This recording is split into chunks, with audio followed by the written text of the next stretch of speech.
Hey everybody, this is the Sliders Review, and I'm here today to talk to you about the things that really bug me about the sex life of college girls. Like, for the most part, it's a pretty okay show. It's not perfect, it has its flaws, but there's certain things in this show that just really get on my nerves, like the check mark system, adding characters but not giving them no depth, no explanation, no backstory, no nothing. I'm really tired of like the double standard of male versus female. If something a male does is terrible, but when the female does it, it's supposed to be like a lovey-dovey, awesome type moment. And I feel like that weighs down the show. If it's supposed to be like a moral teaching lesson, teach people a lesson and drop that humor because it does not help. And so these are just a few things that just kind of like bug me like about the show. Now, originally, this was supposed to be a much longer video, but when I did the character breakdowns, I noticed that they're a little too long. So that's when I broke this video into 3 different videos. The first one, because I had 2 different intros. The first one was the non-spoiler review. This one just things that bug me. And then later on, I will come out with a spoiler review explaining in detail the characters, who they are, the good things about them, the bad things about them, stuff like that. So one thing this show does try to do, it does like push the narrative of progressiveness and everything. And because it's trying to do like a little teaching lesson, which is great. You know what I'm saying? I'm moving forward in time. I'm not here to go backwards. So right from the bat, men in this show are portrayed as like big, bad, evil people. And pretty much there are no good men in this show except for probably like 2 at the most. And so even though those 2 are like good, they still have their moments where it was kind of like, well, I'll get into that later. So it's like right off the bat, like men are just evil. So, you have like Leighton's dad calling her friends a-holes for some reason, we don't know why. And then you have Kimberly's dad who kind of makes that somewhat racist statement talking about, oh, we have Taco Bell in our city, and so we're not racist or like that, you know what I'm saying? And it's like stuff like that. But he didn't mean no harm. It's just like he just come from predominantly white like town, you know what I'm saying? And then so like of course there's Dalton, the assistant coach, who's sleeping with his student, but his student's an adult. It's not like she's a teenager. And but the worst thing is he is giving her special treatment, and he is married and lied about that. And so it's like they're making it seem like even though he is doing a terrible thing by cheating on his wife and giving special treatment, but then it's like they are pretty much just saying like he's evil, but then Whitney is not, even though she knows he's married and messing around. And so like and she's acting like, oh, like he told me this and he told me that, and I'm so depressed, and I feel so stupid. But she's a grown woman. It ain't like she's a teenager, you know what I'm saying? And so, and then of course, like there's like that one fraternity dude who was like peeing and called Alicia like this homophobic like slur, and then so he's terrible. Let's see, who else is bad in this show? That's Kimberly's ex-boyfriend, who literally just came to visit her thousands of miles away just to sleep with her and break up with her. And like that's like he could like, it's like really he had to like travel that many distance just to like do her and cheat on her, and then not cheat on her but like do her and then break up with her. Why didn't he just cheat on her like in the hometown or something like that? You know what I'm saying? Like it's just kind of extreme that he would travel this long way just to finally do her and then be like, all right, we're done. It's kind of like, so like, dude, like what the world? And then so like trying to think of somebody else. Of course, Nico, he's terrible and everything because he cheated on his girlfriend. But then, and so then there's the fraternity dudes with all the answers to like the test. So they're terrible and stuff. And then the fraternity dudes are so terrible because they have triggering stuff in their house. And it's just like, it's one thing after another, after another. And then it's like the one dude who's with the glasses who, like, you know, he's all like, you know, I don't believe girls like when they say they've been assaulted because it's my best friend. And then, but then of course he had that epiphany just like a few minutes later and stuff like, yeah, I should like believe him. And then it's like, when the bad dudes do bad things, they feel remorseful like a minute later.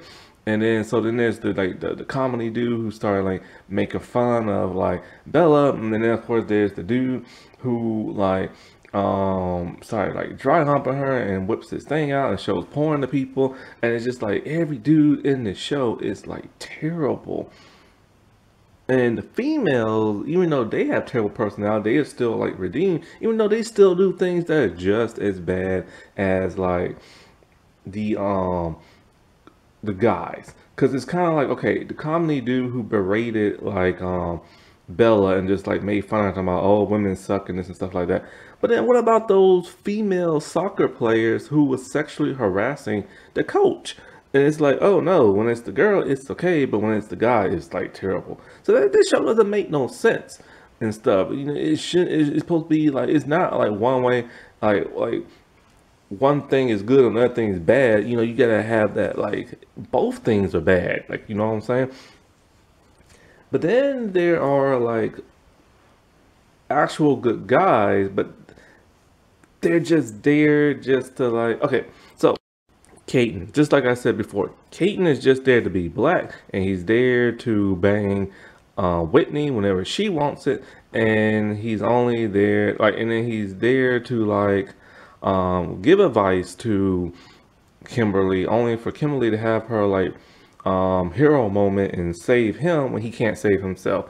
And it's just like, why can't he save himself? Why couldn't he stand up for himself and talk for himself? So it's like he's a good guy, but he's a little bit of like a sap, you know what I'm saying? And so they couldn't let him just be strong like a strong woman. They had to have him be like, you know, the dude who has to be saved by like the female and everything, and or be used by like the female, because Whitney literally banged him and then months later did not even talk to him at all until she knew things were broken up completely with her and her coach, and then she goes back to like dating and banging him again. Like, what kind of crap is that? And he's a so-called main character, but we don't know nothing about him. So there was a scene on the soccer bus where all of a sudden, all of the female players on the bus started like sexually harassing the assistant coach Dalton dude. They keep talking about, oh, hey, Coach Sexy, ooh, you so fine, and Coach Abs, and they just constantly was like catcalling him and everything. And I'm just kind of like, this is play off of laughs because it's the female players, but it's kind of like, this is what like women in society have been saying about men for the longest time. Stop calling them names. Stop calling them sweetheart, baby. Stop catcalling them. Stop sexually harassing them. And that's exactly what they did, but it was played off for laughs. And I'm just kind of like, what the world is that supposed to be teaching both young little boys and girls? Like, it's wrong for when a man sexually harasses a female, but it's totally okay when the female sexually harasses the man. What are the writers thinking? But they think they're so progressively smart and all this and that. They all like, oh, now you not. It's kind of like they're trying to do like a reverse thing, kind of like, see, men, it's really offensive when you do that. But they gotta stop and think. Somebody's watching this and probably taking that to heart. You know what I'm saying? And now they're coming off as kind of like hypocrites and everything. And it's just weird about this show because it's like, there are so many instances where like if a man did something it's wrong, but then when a woman does something it's totally okay, all for the sake of like this show being humorous and stuff. And I don't understand that. Like, I'm glad that they showed that dude who dry humped Bella and whipped his thing out for like the other girl was wrong, but why show that wrong? But then when you show Leighton kissing Alicia without her consent, and you show Bella naked hugging the other girl naked without telling her, why is that okay? Like, like that don't make no sense. All those actions were wrong and you should say so, but they only say that the male action is wrong, but the female one is just like totally okay because it's females. And I don't get that. Like, I don't like that double standard. So like the fraternity guys, right? Like take them for example. At first we don't know nothing about them much, and we still kind of don't. And so like frat guys, like frat guy, I'm not giving frat guys no pass because there are some bad frat ones and stuff. And I mean, like trust me, they do some crap. You know what I'm saying? And it's the reason why they always in the headlines in the news, and because like fraternities, you know, a lot of them suck and they do a lot of bad stuff. So I get why this show wanted to like kind of poke fun at that a little bit, but it's the way they did it that was kind of cringy and just strange, you know. So it's like right from the start, the show is trying to tell you all fraternities are bad and like they're evil and stuff because they're men. And so like that, remember that group, that female group that Leighton joins and stuff. Well, at first the girls didn't want to go to that party because they're like, oh, you know, it's a frat party, and you know, we hear things about them and stuff. And she's all like, my brother's fraternity is like a really good one. She's all like, they like help rebuild houses for like I don't know, like another country or something like that. It's something like that, right? And then so they're like, okay, fine, whatever, we won't judge them, we'll go. But then when they go, like this one girl, like I told you before, wore that like giant coat because she don't want nobody to look at her body because she was afraid she might get like assaulted or something like that, or people might stare her boobs or something like that. But then she took it up a notch by putting on a spy cam on her coat. And the one girl noticed that, and she's all like, are you wearing a spy cam? She's like, yes. And it's kind of like, so she's assuming something bad would like happen and catch them in the act. Just automatically assume that, oh, men are evil. You know what I'm saying? And all they do is evil, like sexual stuff to people and stuff. And so that's kind of like a bad note, like narrative. Like if one of them actually do something, catch them in the act there. But don't just assume that, like, you know what I'm saying? And so like, I think one of the fraternities was talking about something. He's all like, "Oh yeah, this one fraternity is really bad. They like rebuilt houses for like another country." So that's what the joke was about. Every time a fraternity does something bad, they have to go build like houses for like another country or something like that. And it's just kind of like, so that's their perception of all fraternities and all men. However, the sororities in this show was portrayed as good, like nice, like female, but a little dipsy in the head and everything. So they was portrayed as dumb, but they weren't portrayed as like bad people. Sororities in real life, just like fraternities, people like do bad things, like with the hazing and stuff like that. Sororities are just the same. Like they haze people just as much. They all like they judge people like this and that. And I remember when I was in college, like this one girl I knew, she tried to join a sorority. She didn't make it, but she tried to join. And they made her literally sit outside that night in the dorm, outside in the freezing cold, butt naked the entire night. They hazed her. And it's just kind of like, I don't understand how the fraternity dudes are being portrayed as bad dudes in the show to a certain degree, but from the assumption and point of view of the female, but the actual sorority girls are portrayed as like nice girls, just kind of like dumb blonde types, you know what I'm saying? So the writers have like a weird like take on like people they don't like. And so, but then we see the fraternity, they actually do something really nice. See that one female group, they get triggered easy by anything, and Leighton's all like, you know, you need to remove everything that's like triggering to them. So the fraternity dudes do it, and they do it like they're not even upset about doing it. Like they're like, wow, that was a really nice thing. Some people don't go out their way to do something like that, and but they do it. But then of course, like I said before, that one girl saw like a sombrero outside, and she's like, why is there a sombrero? But it's not really that offensive. Like I don't get it. Like it's like the equivalent of having like a cowboy hat or something like that. Now I can understand if it was like I just don't like it. And what if one of the dudes in the fraternity was actually Hispanic? So it wouldn't have been offensive then. You know what I'm saying? So I don't know about that part.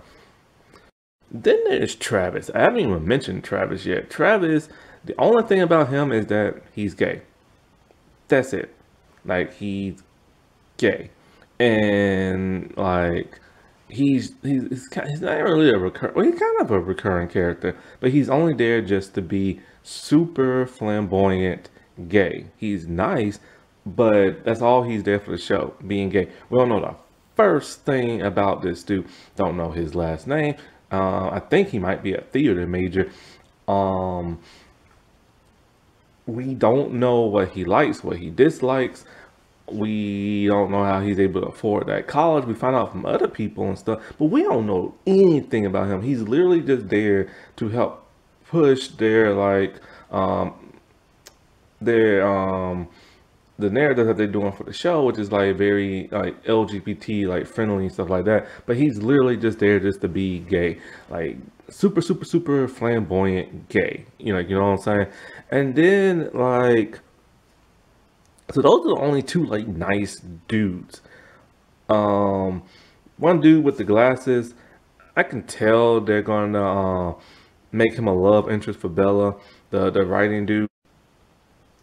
Then there is Jocelyn. I haven't even mentioned her yet. So technically online it says she's a main character. I don't feel that way. Same thing with Kaiten and Lila and even a little bit Nico for the most part. Because it's like, we don't know the first thing about her other than she has a fake ID business and something else that I forgot. Like, I love the fact that they're bringing in people who are diverse. She's in the wheelchair, paraplegic. And that's how the actress is in real life too. So that's great because you normally don't see people like that on TV. And I remember I had a friend who was paraplegic in college and stuff. And so why do I have a problem with this? The same way I have a problem with that black club. We don't know nothing about them. We don't know about the black club. And it's like she's only there to, I guess, show the show that, hey, look, we're like diverse and everything. Let's check this off our system. Give her something to do. Let us find out something about her that's meaningful. Give her, like, at least give her one story arc, or a scene where something happens. But no, nothing like that happens. She's only there to be sarcastic. That's it. And she's not even in the show that much. She pops in, she pops out. And she's only in a few episodes. And she's literally there to be sarcastic. And she tells Kimberly straight up, Nico is like beyond out your league. Even like Kaiten's all like, you need a nerdy guy. Like Nico, he ain't for you. Stuff like that. Because, Kimberly's like the nerdy girl and stuff like that. And he's trying to let her know, like, cause that's the thing, like in society, that's what you see. A girl like her, you don't see with him. The actual girlfriend he has, that's the type of girl you would normally see with a guy like that. And so Jocelyn, it would be really nice to see her have like some type of story arc in the show if she really is a main character. And even if she's recurring, at least have her do something, I remember like, because my friend who was like paraplegic, like they could have done something. They could explain how she got that way. They could explain like the type of dude she date or the girl she dates.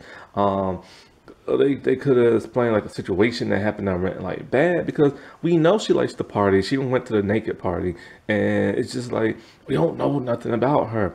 So with this show pushing like very LGBT like positivity in the show and stuff like that, and with the one of the creators writers being LGBT himself, you think they would be shown a little bit of a better light. Like I already mentioned, that one group that Leighton's with, and they have some like LGBT people in there, binary, well, a non-binary person, and then there's like a lesbian. And so like, of course, the lesbian character is Alicia, and she gets a lot to do because she's a main character.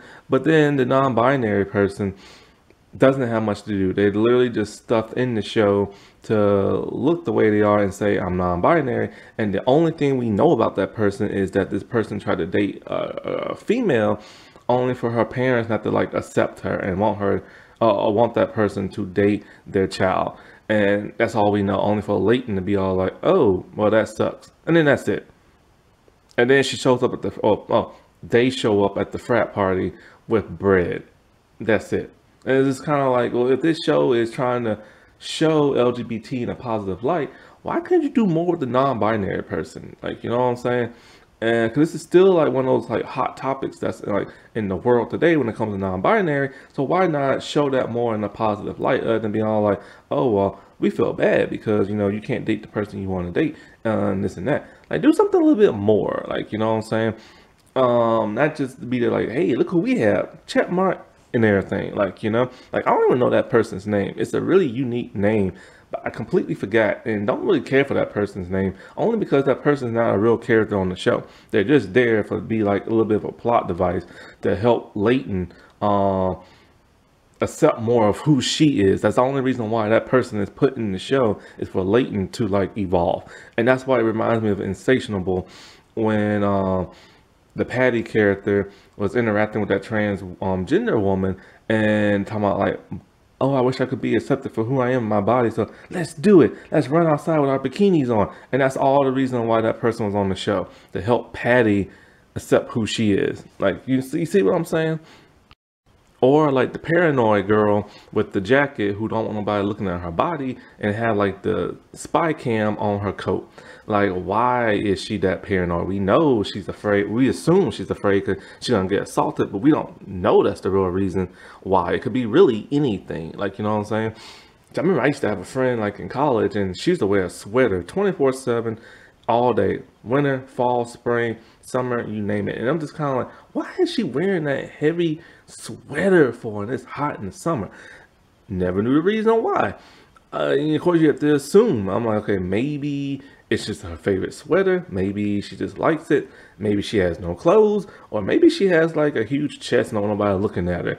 Like, it's something, but nobody knows why, you know what I'm saying? So it would have been nice to have a reason, an explanation reason why that one person wore that jacket. Now we know why, we assume why she has the camera, because she is afraid of being at a frat party, you know. Also with that female group, since most of them were like LGBT and all of them do like these different pronoun things, it's kind of like, why make them look stereotypical? Why make them socially awkward on the show? Because they are socially awkward. It's kind of like that movie. So I think what was that Anna Faris movie where she was like a Playboy bunny and a sorority? It's like that. So it's like, okay, characters like that can work, but only if they're like the main focus of the show. These are not. They're literally just guest stars who only put there to look the way they are and sound the way they are and act the way they are. So it's kind of like, why make them into like a parody? Like, why did they do that for? Like, you know, because they are very socially awkward and they're literally only there for people to look at and laugh in the show. Like, wow, this person's weird. Like the whole bread situation or the whole camera on the jacket thing, you know, and like being afraid of like fraternity guys is like, they were literally there just to be like a stereotype, like parody. So why not actually do something with them? Or better yet, why make them into a parody? Why make them so paranoid? Why not just make them normal? You know what I'm saying? Because in that sorority movie, I said like, yeah, them being socially awkward was funny, but they was the main cast characters of the show or movie and everything. Now, if they were to make a spinoff with those characters in that group, showing why they're socially awkward and how they're coming out their shell, that would be really fun, you know? Now, one problem I have with this show is the depiction of men. Once again, because this is modern television, a lot of men aren't exactly pictured in the best light, even from the start of the show.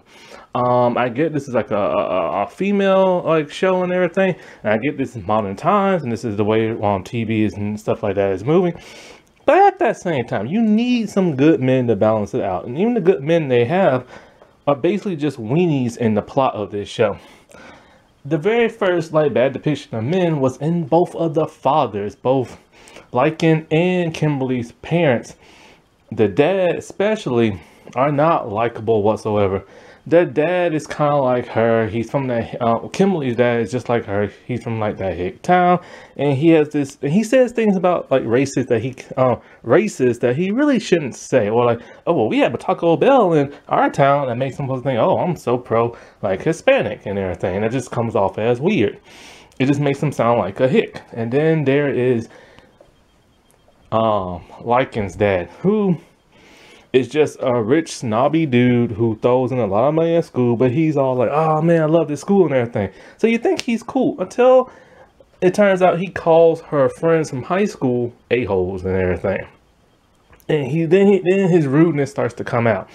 But when you look at her friends from high school, they're not rude whatsoever. So, and if anybody's rude, it's Lycan herself. So I do think this is a good show to a certain degree. It has a bunch of flaws. I think the writers think they're like doing something that's like for equality and like heroics, but at the same time, they're contradicting their own writing when they have other characters do that and they don't get punished for it. So it's kind of like they have like this targeted like mentality of not wanting to punish everybody, but only certain people that either they don't like, or like that's just how the way modern day television is. And I just feel like it's equality. Like Martin Luther King said, you know, all men and women should be treated equally and everything. And I've always lived by that. Like if a man does something wrong and he gets punished, and a female who do the same thing should be punished as well. That's just how I've always feel. If one does something bad, it doesn't give the other person a pass. And you know, so it's kind of like, but I do still think this show is a good like teaching lesson. It just kind of flounders that a little bit with the way it goes about. Like I said before, like with the stuff with Bella, all that sexual assault stuff and all this other crap. It's like, it will be like intense to a certain degree, but then she'll throw out a stupid joke and it just ruins everything that is set up. And it's like, why make that a laughing matter? Why make that humorous? Why? And then she's the one who's making the joke and stuff. And it's just like, take this seriously. You know what I'm saying? I get it, it's a comedy, but you're gonna go that extra level of making it that serious and dramatic, then keep going that route, and then don't bring in the humor with somebody else and doing something completely different. You know what I'm saying? And so like, it's a good show that's flawed. It's a realistic show that's unrealistic. It is literally a parody of like real life events and stuff. I wanted to compare this to Sex Education, but this video is long enough as it is. I still think this should have been like at least 20 episodes. They could have really dived in stuff a little bit deeper. They need to stop rewarding bad behavior, you know, because that's gonna let little girls, because this is what it's targeted, like to help teach them. Like it's gonna teach like people think, okay, well, oh well, you know, I'm female, I did something bad, but I'm gonna get rewarded. It does not happen that way in real life. Real life sucks, okay? It sucks. The status quo needs to be changed, but it's going to take many of 50 to hundreds of years just for it to change and stuff, even thousands of years, because sadly that's how society is. They know things are bad and things should change, but it takes a long time to get to that change. And this show is letting you know that change happens within seconds. It doesn't happen within seconds and everything. I still think Kimberly is the best character out of everybody on this show. They need to spin it off with just her on a solo show and stuff. If this show claims to be diverse, then the diverse people they bring in, they need to do something with them, not just have them be like a stereotype or something like that, you know. Alrighty, well, I'll talk to y'all later. Bye.